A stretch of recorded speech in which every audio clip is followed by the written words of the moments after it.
New year సందర్భంగా బేకరీలపై food safety అధికారులు విస్తృతంగా రైడ్స్ నిర్వహించారు. అనంతపురం నగరంలోని కళ్యాణదుర్గం బైపాస్లో బేకరీలు నడుపుతున్న వారిపై విస్తృతంగా దాడులు నిర్వహించారు. కేక్లు, ఇతర స్వీట్లు నాణ్యతను వారు పరిశీలించారు. రంగులు కలుపుతున్నారా అన్నది తనిఖీలు చేశారు. లైసెన్సులు ఉన్నాయా లేదా అన్నది ఆరా తీశారు. ఈ నేపథ్యంలో భాగంగా ఫుడ్ సేఫ్టీ జిల్లా అధికారి తస్లిమా మాట్లాడుతూ బేకరీలు నిర్వహిస్తున్న వారు ప్రతి ఒక్కరూ లైసెన్సులు కలిగి ఉండాలన్నారు. బేకరీలో అపరిశుభ్రమైన వాతావరణం ఉన్నా, ఎక్కడైనా నాణ్యత లోపించిన వారిపై కఠిన చర్యలు తప్పవన్నారు.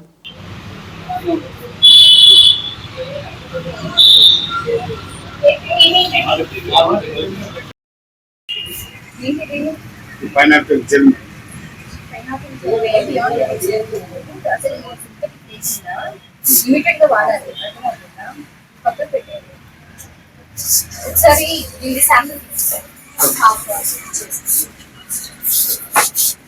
అది హాఫ్ కట్ చేయండి. హాఫ్ కట్ చేసి బాక్స్ లో వేసేయండి.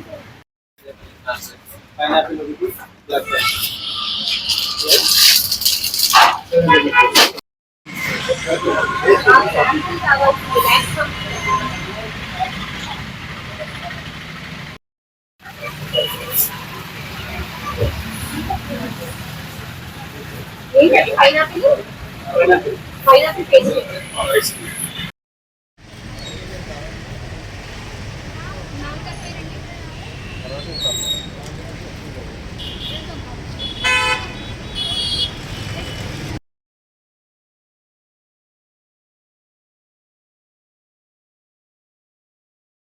పెట్టారు మీరు.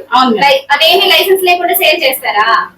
ఇబ్బంది అవుతుంది కదా. అది తిని ఏమైనా జరిగితే అది ఇంకో కేసు అయిపోతుంది. మీకు అనాథరైజ్డ్ గా చేస్తున్నట్టు ఇప్పుడు మీరు అర్థమవుతుందా? మరీ మోసపోయినామని తెలిసిపోయింది. అప్పుడు రఘవన్నకి పోయి ఆఫీస్ లో కలిసేది. నేనేమంటున్నానంటే సడన్ గా వచ్చి వాళ్ళు మేము అది ఏమైనా వాళ్ళు అది ఇది అన్న